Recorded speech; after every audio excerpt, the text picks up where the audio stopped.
बच्चों, इससे पहले आपने वैश्विक अर्थव्यवस्था का उदय और उसके बाद में आपने आगे पढ़ा रिंडरपेस्ट बीमारी। तो रिंडरपेस्ट बीमारी जो थी एक तरह से प्लेग की तरह महामारी थी और उससे भारी संख्या में पशुओं की मृत्यु हो गई। पशुओं की मृत्यु होने से कृषक वर्ग जो है प्रभावित हुआ और वह और निर्धनता के ओर अग्रसर हो गया, यानी कि उसकी स्थिति बदतर होती चली गई और वह भूखमरी का शिकार हो गया।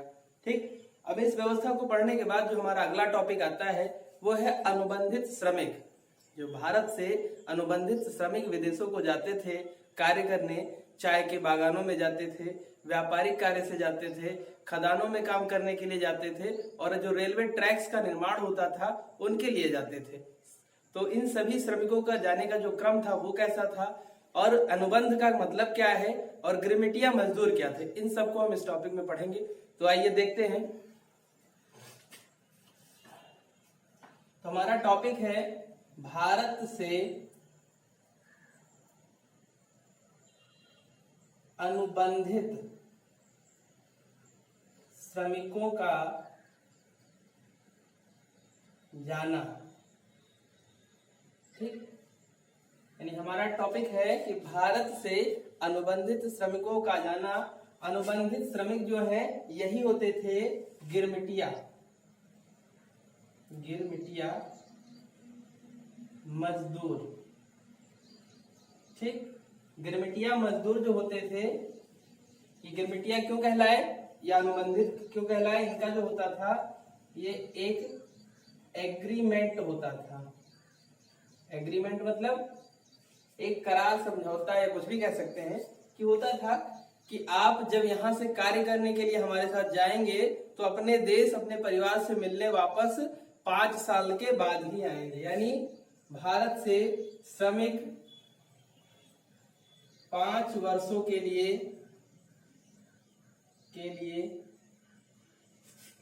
अनुबंध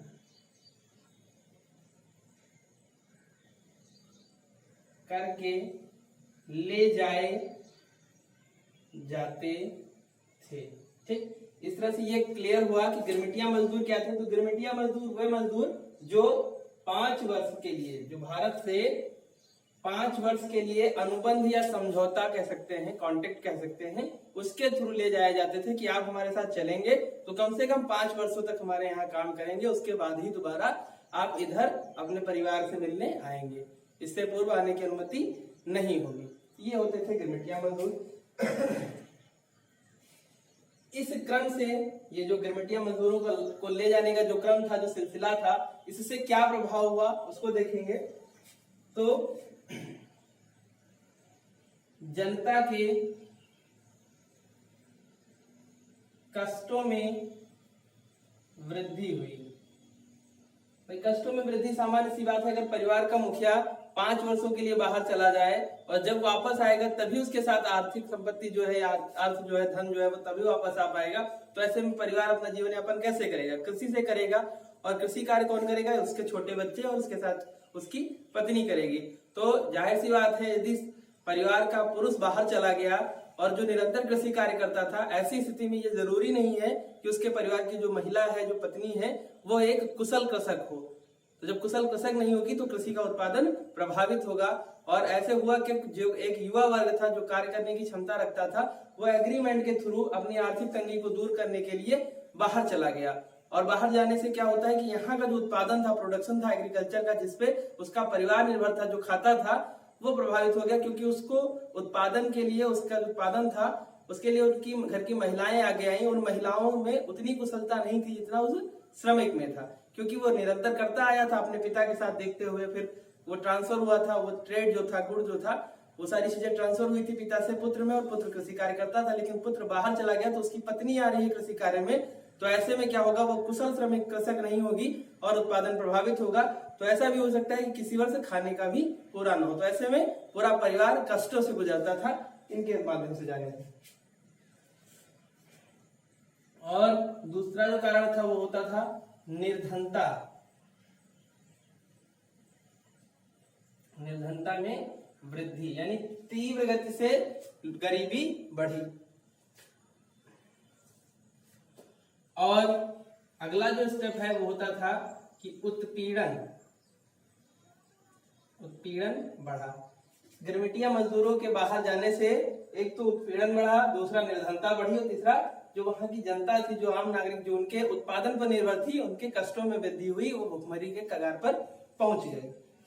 अब इसके बाद क्या होता है, ये जो मजदूर ले जाए जाते थे, मैंने पहले ही बताया कि इनका जो कार्य होता था, जाने के बाद वो बागानों में, जो चाय के बागान होते थे उनमें, चाय के बागानों के साथ रेलवे निर्माण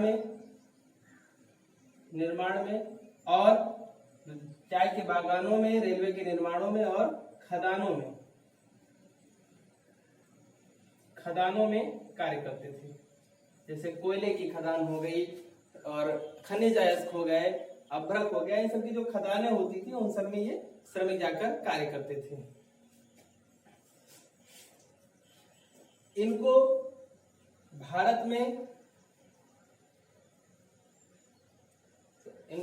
भारत से ले जाने के लिए विदेशी यही कुछ भारतीयों को चुनते थे, जिनको एजेंट बना देते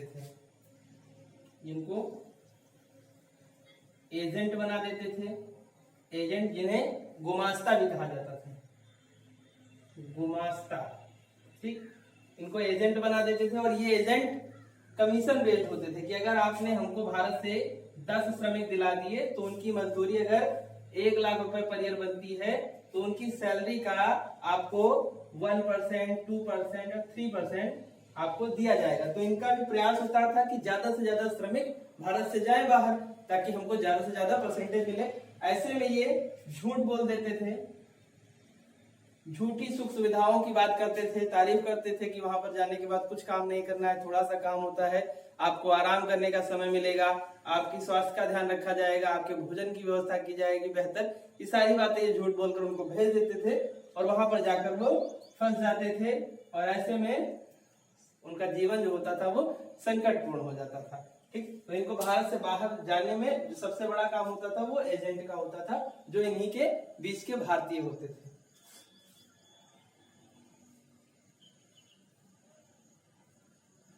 ये जो मजदूर भारत से जाते थे उनमें सर्वाधिक मजदूर पूर्वी उत्तर प्रदेश, ठीक। उसके बाद मध्य भारत व तमिलनाडु से जाते थे। और ये जो जाते थे वो कहाँ जाते थे, कैरिबियाई द्वीप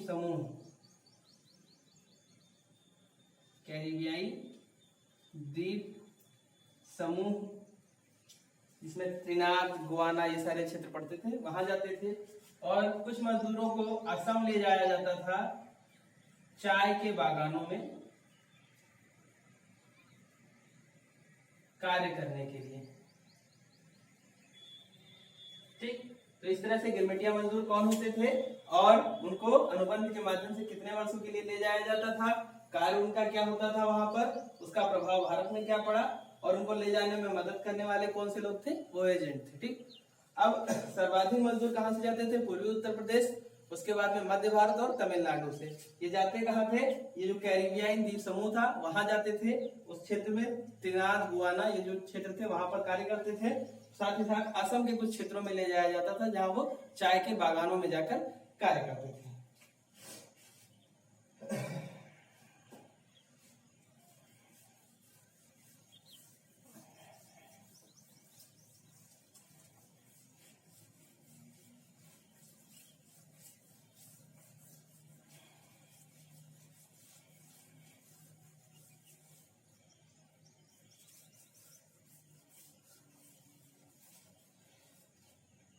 इस तरह से हमने गिरमिटिया मजदूर के बारे में जानकारी प्राप्त की। अब इसके आगे जो विदेश में मजदूर गए, मजदूरों ने कार्य किया, क्या विदेश में भारतीय उद्यमी भी गए, क्या विदेशों में भारत से सिर्फ मजदूर ही गए, ऐसा नहीं है। भारत से सिर्फ मजदूर ही नहीं गए, मजदूरों के साथ साथ कुछ उनके मालिक भी गए, कुछ उद्यमी भी गए, कुछ ऐसे लोग गए जिन्होंने जाकर विदेशों में व्यापार किया। तो हम देखेंगे कि भारत से उद्यमियों का जाना, यानी भारत से कैसे उद्यमी गए और वहां पर किस तरह से अपनी व्यवस्था स्थापित की, उद्योग व्यापार किया, तो क्या वो उनका फलीभूत हुआ, चला आगे कि नहीं चला। क्योंकि हमने तो मजदूरों को देखा, मजदूर कैसे जाते हैं, वहां कैसे काम करते हैं, ये सारी चीजें देख लेते हैं। लेकिन इसके बाद एक अगला जो चरण है, इसका जो अगला क्रम है वो है भारत से उद्यमियों का जाना। तो हम इसको देखेंगे यहाँ पर। इसका टॉपिक है विदेश में भारतीय उद्यमी। उद्यमी मतलब व्यापारी, ठीक। ये कैसे विदेश पहुंचते हैं और वहां पर व्यापार कैसे संचालित करते हैं, क्या करते हैं, सारी चीजें हम लोग इसमें देखेंगे। तो इन्होंने वहां पर जाकर एम्पोरियम बनाया।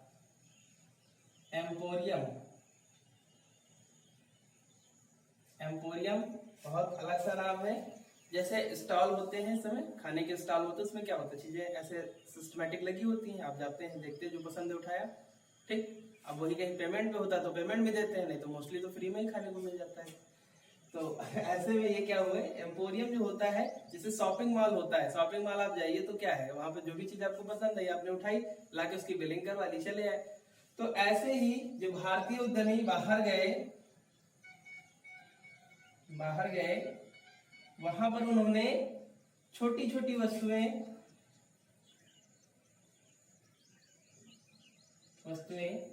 जो उन्हें अपनी यात्रा के दौरान मिलती थी और थोड़ी सी आकर्षक लगती थी, उनको वो कलेक्ट करते जाते थे, खरीदते जाते थे, और खरीद कर जिस देश में उनका स्थायी निवास होता था अथवा स्थायी व्यापार होता था, वहां पर जाकर एक दुकान की तरह जैसे शॉपिंग मॉल होता है उसकी तरह एक एम्पोरियम बनाते थे। एम्पोरियम मतलब शॉपिंग मॉल, ठीक, शॉपिंग मॉल बनाते थे। तो ऐसे में क्या है कि जो ये वस्तुएं हैं वो विभिन्न देशों से आई हुई है, छोटी छोटी है, हल्की है, टिकाऊ है और देखने में आकर्षक है। और इस कारण क्या हुआ कि बाहरी जो विदेशी होते थे, विदेशी सैलानी होते थे,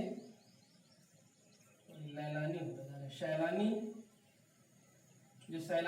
थे, सैलानी मतलब टूर करने वाले, टूरिस्ट, यात्रा करने वाले, जो घूमने की नजरिए से या फिर विभिन्न चीजों की जानकारी के नजरिए से यात्रा करते हैं, टूरिस्ट कहलाते हैं। तो ये जो सैलानी होते थे, टूरिस्ट होते थे, ये इन एम्पोरा में जाते थे और यहाँ की जो आकर्षक वस्तुएं होती थी, जो देखने में बड़ी सुंदर लगती थी, अच्छी लगती थी, उनको खरीदते थे। इस तरह से क्या होता था कि भारतीय जो व्यापारी थे, उद्यमी व्यापारी थे, उन्होंने इस व्यवस्था को देखा, इससे प्रभावित हुए और जब चूंकि भारत में व्यापार बहुत बेहतर चल नहीं रहा था, जो व्यापार था वो लगभग ठप हो चुका था, तो विभिन्न बाहरी देशों की तरफ रुक कर गए और वहां पर ऐसे ही एम्पोरियम की स्थापना की और अपना जीवन यापन करने लगे, ठीक। तो ये था भारत से विदेश में उद्यमियों का जाने का क्रम, ठीक। अब इसके आगे हम लोग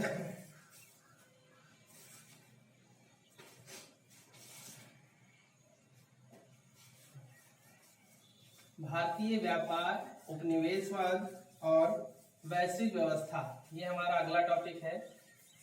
ये 3 टॉपिक हम इस वीडियो में देखेंगे। बहुत छोटे छोटे टॉपिक हैं और लगभग लंबा समय से हमारा चैप्टर चल भी रहा है, तो अब ये एंड की तरफ जा रहा है। इसके बाद 2 वीडियोस और आएंगे और ये चैप्टर कंप्लीट हो जाएगा। ये 3rd चैप्टर है आपका। इसके बाद 2 चैप्टर और बचते हैं, औद्योगिकरण और मुद्रण संस्कृति। तो इतिहास का लास्ट चल रहा है, इसमें 2 चैप्टर इसके बाद और बचेंगे। और सिविक्स जो है, सिविक्स में आपका टोटल 7 है, जिसमें से इसके बाद आपका 3rd चैप्टर शुरू हो जाएगा। तो आइए हम देखते हैं, इसका जो अगला टॉपिक है वो है भारतीय व्यापार, उपनिवेशवाद और वैश्विक व्यवस्था। भारतीय व्यापार, उपनिवेशवाद और वैश्विक व्यवस्था, ठीक, ये है। अब ये जो टॉपिक है इसके अंतर्गत अगर देखा जाए तो हम इसमें क्या पढ़ना है, हमें पढ़ना है भारतीय व्यापार, यानी उस समय कब 19वीं शताब्दी की बात हो रही है, 19वीं सदी में भारतीय व्यापार की क्या स्थिति थी और वह उपनिवेशवादी व्यवस्था से जो यूरोपियन द्वारा लाई गई, अंग्रेजों के द्वारा लाई गई थी, उससे किस तरह प्रभावित था और इसका जो सामंजस्य था उसका वैश्विक व्यवस्था के साथ कैसा तालमेल बना, यानी इसने किस हद तक वैश्विक व्यवस्था को प्रभावित किया और वैश्विक व्यवस्था से ये किस हद तक प्रभावित हुआ भारतीय व्यापार, हम इसको देख रहे हैं इसमें। तो शुरू करते हैं आइए कि 19वीं सदी जो है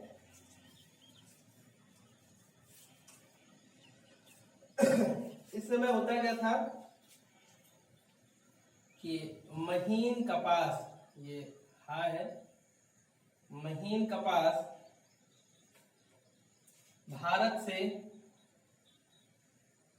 से निर्यात होती थी, की जाती थी। यहाँ पर ये जरूर ध्यान रखना 19वीं शताब्दी में दो चीजें बता दे रहा हूं कि अगर कहा जा रहा है 19वीं सदी तो इसका मतलब बात हो रही है 1800 ईस्वी से लेकर 1900 ईस्वी के बीच की, और ईसा पूर्व की बात अगर की जा रही है, अगर कहा जा रहा है कि 500 ईसा पूर्व, इतना जानना आपके लिए बहुत जरूरी है। 500 ईसा पूर्व तो मान लीजिए ईसा पूर्व यानी ईस्वी जो है उससे 500 वर्ष पूर्व, तो अगर ईस्वी की बात की जाए तो कौन सी ईस्वी चल रही है, तो 2021 सन 2021 चल रहा है, सॉरी 2020 चल रहा है, 2020 चल रहा है। और 2020 में तब हमसे अगर कहा जाए कि 500 ईसा पूर्व तो हम 500 इसमें प्लस कर देंगे, ऐसे में हो जाएगा,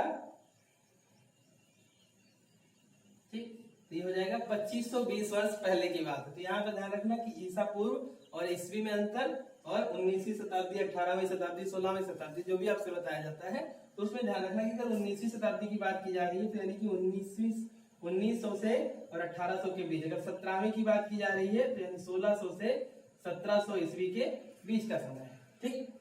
आइए, तो 19वीं शताब्दी में क्या था कि महीन कपास भारत से निर्यात की जाती थी,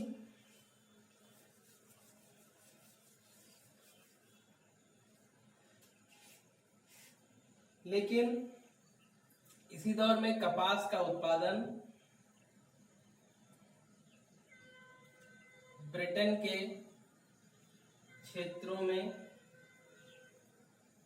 होने लगा, यानी इसमें औद्योगिक क्रांति के परिणाम स्वरूप उत्पादन में वृद्धि हुई, नए नए तरीकों से कृषि कार्य किए जाने लगे, अलग अलग जो है औजार, अलग अलग तरह के मशीनें, ये सारी व्यवस्थाएं इनको प्राप्त हुई, जिसके परिणाम स्वरूप इनका जो उत्पादन था वो बढ़ने लगा। और जब उत्पादन बढ़ा तो ब्रिटेन की जो जनता थी उसने सरकार पर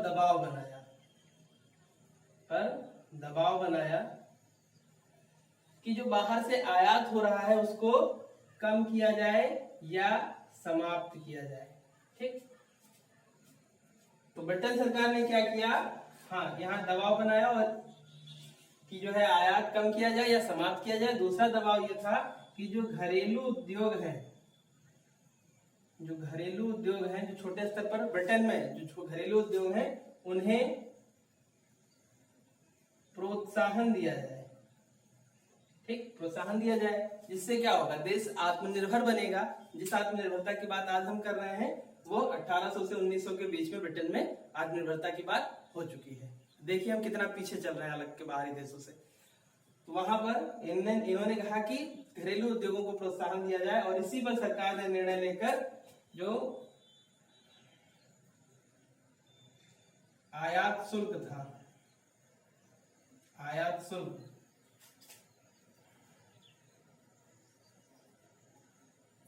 शुल्क उसे बढ़ा दिया। अब आयात शुल्क बढ़ा देने से क्या होगा भाई, भारत, मान लीजिए भारत है, भारत में मोबाइल कहां से आता है, चीन से। अब भारत सरकार क्या करे कि मोबाइल चीन से भी आता है और मोबाइल मान लो ब्रिटेन से भी आता है, ठीक। अब क्या करे भारत सरकार कि जो चीन से आने वाला मोबाइल है उस पे कह दे कि 100% की ड्यूटी 400% का बढ़ाया जाता है, यानी कि इस पर जितने का मोबाइल है 10,000 का प्लस 10,000 आपको सरचार्ज देना पड़ेगा, सरचार्ज मतलब ये आयात शुल्क देना पड़ेगा। तो ऐसे क्या हुआ, डबल हो गया। यहाँ से आने वाला इतने का था और इस पे मात्र 100 रुपए सरचार्ज लगा है, ठीक। तो क्या हुआ, इतने का हुआ। तो ऐसे में सस्ता कौन, ये है। यानी कि इनडायरेक्ट वे में आप इसको मना भी नहीं कर रहे हैं और इसको प्रोत्साहन दे रहे हैं, ठीक। यही हुआ ब्रिटेन में कि भारत से आने वाली जो वस्तु थी, जो कपड़ा था, जो महीन कपास आता था, उसके ऊपर आयात शुल्क लगा दिया गया, जिससे ये वहां पर महंगा हो गया। और महंगा होने के कारण लोगों ने इसे खरीदना बंद कर दिया, ठीक। ये हुई स्थिति भारतीय व्यापार की।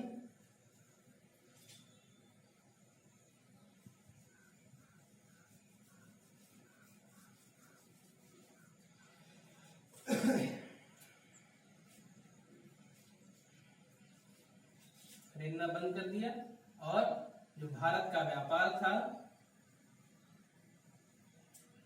वह लगभग टूट गया, ठीक। टूट ही जाएगा, जाहिर सी बात है। अगर कस्टम ड्यूटी बढ़ा दी जाए किसी भी वस्तु पर तो उसका आयात लोग कम करते हैं। जैसे आने वाली वस्तुएं मान लीजिए महंगी होती जा रही हैं, तो ऐसे में लोग क्या करेंगे, उसका सब्स्टिट्यूट निकाल लेंगे कि और कोई जगह है। जैसे मान लीजिए एक दुकान है, आप वहां से चीनी लेने जाते हैं, आपको चीनी वहां पर 50 रुपए की मिलती है, अचानक से वो 60 रुपए की कर देता है, तो आप क्या करेंगे, उस दिन तो ले आएंगे, लेकिन अगली बार के लिए आप पता करेंगे कि क्या सब जगह दुकानों पर यही है रेट।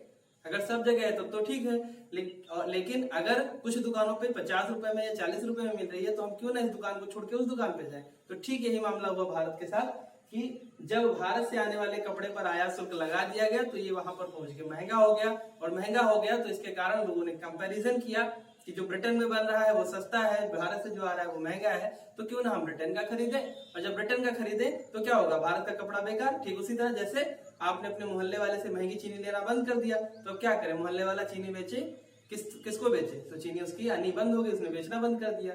तो ठीक यही होगा, उसका चीनी का व्यापार प्रभावित हो जाएगा। ऐसे भारत के साथ भी हुआ कि जब कपड़ों का व्यापार वहां पर नहीं हो पाया, नहीं चल पाया, तो ऐसे ऐसे यहाँ पर भूखमरी और गरीबी के लोग शिकार होते चले गए। तो जो आर्थिक पतन हुआ है, जो लंबा स्वतंत्रता संघर्ष चला है, इस दौरान जनता ने बहुत कठिनाइयों का सामना किया है, बड़ी मुसीबत के दिनों को बिताया है। इसी में आप ददनी प्रथा भी पढ़ेंगे, जिसमें अंगूठा काट लेते हैं लोग अपना करों से बचने के लिए। बड़ी विभत्स व्यवस्था रही है और सबसे ज्यादा मार कृषक वर्ग और जो निम्न आय वर्ग का तबका था उसको झेलनी पड़ी है। मध्यम वर्ग ने आंदोलन किया, क्रांति की, लेकिन जो वास्तविक मार झेलनी पड़ी अंग्रेजों की नीतियों का, उनके द्वारा जो आरोपित नीतियां थी, उनकी जो कर व्यवस्था थी, जो टैक्सेशन सिस्टम था, उन्होंने कैसे इनडायरेक्ट वे में व्यापार में धीरे धीरे घुसकर व्यापार को प्रभावित किया, व्यापार को पूरी तरह से समाप्त कर दिया और फिर अपने वहां बनी हुई प्रोडक्ट्स जो है, अपनी बनी वस्तुएं जो है लाकर भारतीय बाजारों में बांट दी, भारतीयों को उसका आदी बना दिया। तो ये सारी चीजें हम इसमें जो है समझेंगे। तो यही निकल कर आता है साथ कि अंग्रेजों ने कोई कसर नहीं छोड़ी भारतीय अर्थव्यवस्था को समाप्त करने की। एक लंबा दौर चला है भारतीय अर्थव्यवस्था को नष्ट करने के लिए। देश में अर्थव्यवस्था नाम की कोई चीज ही नहीं रह गई अंग्रेजों के शासनकाल में। अर्थव्यवस्था अगर थी तो वो सिर्फ ब्रिटेन की थी, और ब्रिटेन से मिला हुआ अनुदान, ब्रिटेन से मिली हुई रियायत थोड़ी बहुत जो थी, जिससे लोगों का अपना जीवन चल जाता था, गुजारा हो जाता था। बाकी अगर कोई अर्थव्यवस्था की बात की जाए, जीडीपी की बात की जाए, तो देश की आजादी के बाद, आजादी के समय में, तत्कालीन समयों में भारत के पास अर्थव्यवस्था नाम की कोई चीज नहीं थी और ना ही कहीं आय का कोई स्रोत था। प्रोडक्शन बढ़ाया गया, धीरे धीरे आय के स्रोत बढ़ाए गए, संसाधनों का विकास किया गया, जिसके बाद से भारत सरकार के पास आर्थिक जो है तंगी दूर हुई। उसके विभिन्न संसाधन जिसमें आर्थिक गतिविधियां शामिल थी, जिनको आर्थिक गतिविधियों से संचालित किया जा सकता था, जिनमें धन की आवश्यकता होती थी, उनको तो बाद में संचालित किया गया, क्योंकि उसके समय धन ही नहीं था कि आप उसको संचालित कर पाए। देश की अर्थव्यवस्था का कोई अस्तित्व ही नहीं था। तो ये था कि इनकी व्यापारिक व्यवस्था ने ऐसे इसको प्रभावित किया। और उस व्यवस्था में हम देखते हैं कि उपनिवेशवादी व्यवस्था ने क्या किया कि भारत की अर्थव्यवस्था को बुरी तरह चौपट कर दिया, इसको नष्ट करने का काम किया। और इससे क्या होता है कि वैश्विक मंच पर भारत के प्रति जो ब्रिटेन के अगेंस्ट थे, यूरोपीय महाद्वीप के अगेंस्ट थे, उनमें सहानुभूति बनी। जैसे जापान साथ में आता है भारत के, जब आजाद हिंद फौज का गठन होता है और सुभाष चंद्र बोस निकलते हैं, तो सबसे पहले जापान ही भारत को मान्यता देता है कि हम एक राष्ट्र मानते हैं और आज से आप ब्रिटेन से आजाद हैं। ये सारी चीजें हम देखते हैं। तो वैश्विक मंच में इनके साथ एक सहानुभूति की भावना का विकास हुआ और इन्होंने क्या किया कि इस वैश्विक व्यवस्था को प्रभावित किया। वो कैसे प्रभावित किया इसको हम आगे देखेंगे। जब फर्स्ट वर्ल्ड वॉर होगा, जब पूरा यूरोप महाद्वीप एक तरह से संकट काल की स्थिति में फंस जाएगा, युद्ध की स्थिति में फंस जाएगा। और उस युद्ध की स्थिति में जब उत्पादन कुछ नहीं होगा, खाने के लिए अनाज नहीं होगा खेतों में, तो ऐसे में भारत अनाज सप्लाई करता है और फिर भारत एक तरह से दोबारा उभरता है, आत्मनिर्भर बनता है और दोबारा से कृषि उत्पादन के माध्यम से आर्थिक लाभ प्राप्त करता है। और वो आर्थिक लाभ जो है लोगों को सोचने समझने की शक्ति प्रदान करता है। उसी के माध्यम से लोगों का शैक्षिक विकास होता है और उस शैक्षिक विकास का परिणाम था कि आगे 20-25 साल बाद जाकर आजादी में एक बड़ी भूमिका निभा सके लोग। तो वो सारी चीजें अगले चैप्टर, अगले टॉपिक में मिलेंगी, लेकिन अभी फिलहाल इतना ही। इस टॉपिक के बाद जो हमारा अगला टॉपिक आता है, दो महायुद्धों के बीच अर्थव्यवस्था, जो first world war and second world war हुआ है, प्रथम विश्व युद्ध, द्वितीय विश्व युद्ध। तो इसके बीच में की अर्थव्यवस्था की क्या स्थिति रही है, इसको हम अगले वीडियो में पढ़ेंगे, जो हमारा टॉपिक है। और इस वीडियो में बस